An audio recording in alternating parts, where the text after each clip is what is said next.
فضيحة في أسواق الغنم هاد العام. كيفاش المغاربة قلبوا الطاولة على الشناقة بحملة في الانترنت خربقات لهم الحسابات ديالهم كاملة. السلعة موجودة تبارك الله، السردي والبركي كيتساراو، ولكن الأثمنة شاعلة فيها العافية وطالعة ل 3000 حتى ل 8000 درهم. والمغاربة بدلوا الخطة وما بقاش داك الزحام، دابا بنادم كيدور ويشوف وما كيزعمش يشري. والسؤال اللي كيطرح راسو، شنو اللي خلى المغاربة يبدلوا هاد السلوك فجأة؟ السر كله في واحد الحملة اللي بدات في التليفونات، ووسم خليه يبعبع اللي بدا كضحك تحول لمقاطعة اقتصادية ناضية. المغاربة اتفقوا باش يأجلوا الشراء، وهذا الشيء كسر الهيمنة النفسية للبياع. ولكن واش هاد الغلا كله غير طمع ديال البياعة ولا كاين شي سبب خفي؟ القضية ماشي غير جشع، كاين الجفاف اللي ضرب المراعي هاد السنين وزيد عليها العلف اللي ولا شاعل. الشعير وصل 500 درهم للقنطار، والفصة والصوجة طاروا، بلا ما نساو مصاريف النقل والطبيب اللي كيطلعوا التكلفة الأصلية للحولي. إوا شكون اللي واكل العصا هادشي كامل؟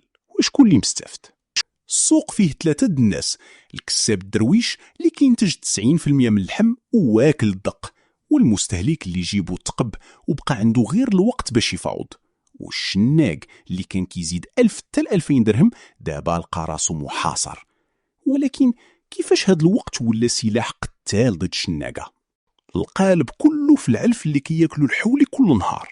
الشناك ملي كيشريه وكيتسنى المستهلك يزعم، كل نهار كيدوز العلف كياكل ليه من داك الربح اللي كان كيتسناه، وهكا الوقت ولا عبء مالي كبير على المحتكرين.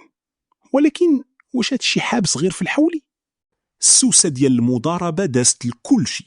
تخيلوا معايا الفاخر اللي كنا كنشريو ب7 دراهم نقز ل 15 و 20 درهم للكيلو، زيادة خيالية ديال 185% في ظرف قصير، حيت كيستغلوا الطلب الموسمي باش يعمروا جيوبهم. ايوا فين هي المراقبة؟ وشنو كتقول الحكومة في هادشي؟ هنا فين كاين التناقض العجيب. وزير الفلاحة كيقول باللي كاين حولي ديال 800 و 1500 درهم، ولكن ملي كتهبط للمتاجر الكبرى كتلقى اللحم ب 78 حتى ل 83 درهم للكيلو. بعملية حسابية بسيطة، حولي ديال 60 كيلو غيتقام عليك ب 4800 درهم. كيفاش هاد الشيء غيأثر على المواطن المقهور؟ نعيد، اللي كان فرحة وتجمع ولا ضريبة اجتماعية كتقهر الطبقة المتوسطة والهشة. بزاف ديال الموظفين ولاو كياخدوا كريديات وسلافات من 2000 حتى ل 3000 درهم، كيقطعوها لهم على 10 شهور غير باش يشريو الحولي وما يطيحوش من عينين عائلتهم. ايوا شنو هو الدرس اللي نقدروا نستافدوه من هذه الأزمة كاملة؟ الخلاصة مشاهدينا الكرام هي أن السوق المغربي ما بقاش كيمشي غير بالعرض والطلب. المغاربة خلقوا المقاومة الرقمية، ولاو قوة قادرة تفراني السوق وتبدل قواعد اللعبة الاقتصادية. ما تنسوش تشاركوا معنا في رأيكم في التعليق، وديروا اشتراك في قناة شوف توك باش يوصلكم ديما الجديد والكواليس اللي مخبية عليكم. تبارك الله عليكم.